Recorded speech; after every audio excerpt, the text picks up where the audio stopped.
Dengan metode seperti ini bisa menghasilkan tanaman tomat 10-12 kilogram ya teman-teman. Dan ini mantap sekali.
Halo teman-teman, berjumpa lagi dengan Bang Amel Channel. Dan pada hari ini kita akan menunjukkan metode budidaya tanaman tomat dengan sistem semi polybag ya teman-teman.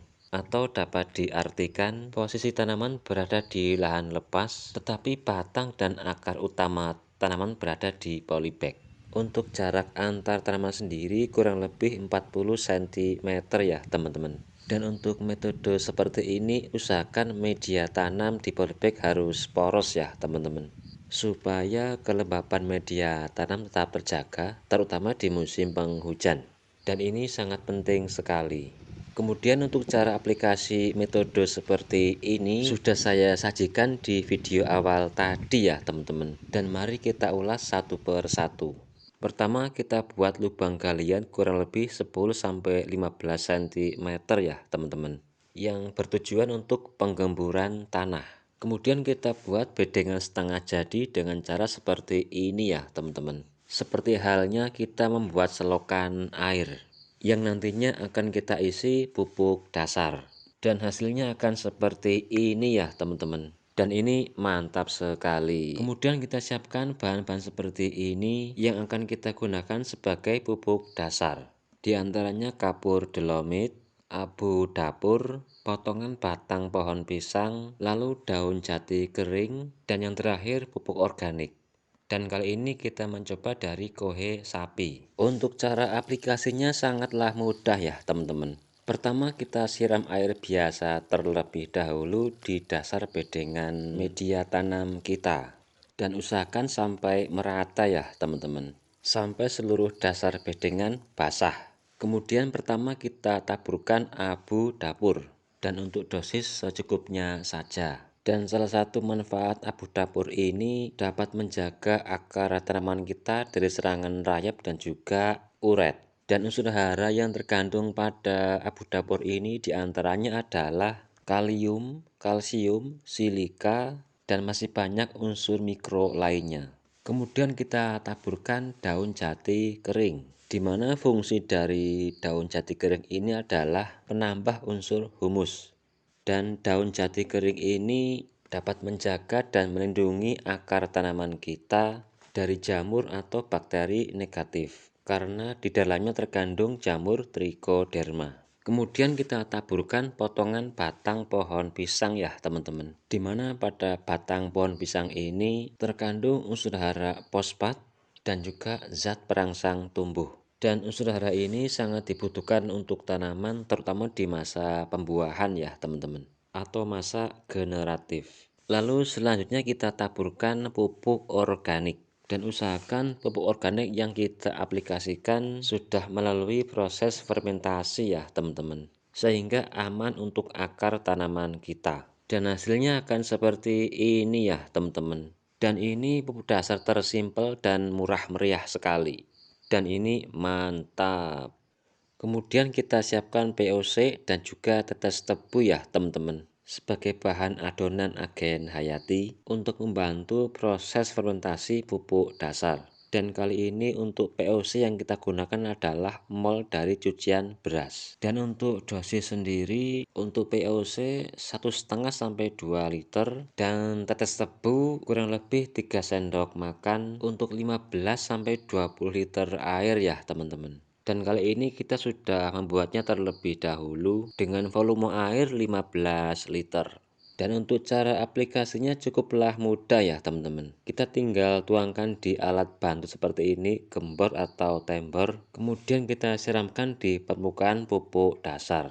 Dan usahakan saat penyiraman sampai merata ya teman-teman, supaya proses fermentasi pada pupuk dasar ini bisa lebih cepat. Kemudian kita letakkan polybag tanaman tomat kita di atas permukaan pupuk dasar dengan jarak kurang lebih 40 sampai 50 cm ya teman-teman. Kemudian kita timbun tipis-tipis dengan menggunakan tanah bedengan sekaligus perapian bedengan. Dan untuk ketebalan penimbunan kurang lebih 15 sampai 20 cm ya teman-teman. Sehingga akar tanaman dari media polybag bisa lebih cepat tumbuh dan berkembang ke luar. Dan ini akan memicu pertumbuhan dan perkembangan tanaman. Kemudian kita tabur kapur dolomit di sela-sela media polybag. Dan usahakan sampai merata ya teman-teman. Dan fungsi dari kapur dolomit sendiri adalah pengatur pH dan juga dapat menjaga atau menetralkan keasaman tanah, terutama di musim penghujan ya teman-teman. Dan ini penting sekali. Kemudian kita siram bedengan yang sudah jadi ini dengan menggunakan air biasa ya teman-teman, dengan dosis secukupnya. Dan lakukan penyiraman ini di sore dan di pagi hari, terutama di musim kemarau ya teman-teman. Akan tetapi jika di musim penghujan kita tidak perlu melakukan penyiraman karena sudah terbantu oleh air hujan, dan itu sangat menyenangkan. Dan hasilnya akan seperti ini ya teman-teman. Dan metode seperti ini bisa menghasilkan tanaman tomat 10 sampai 12 kg ya teman-teman untuk satu batang tanaman, dengan catatan perawatan sesuai standar pertanian. Dan untuk varietas tanaman tomat ini, kali ini kita mencoba Takil F1 dari produk Cap 11 ya teman-teman. Dan varietas ini sudah tafi atau tahan virus. Baik teman-teman, jadi seperti itu ya sharing saya kali ini. Mudah-mudahan bermanfaat dan bisa menginspirasi. Dan terima kasih sekali yang sudah like, komen, dan juga subscribe lah ya.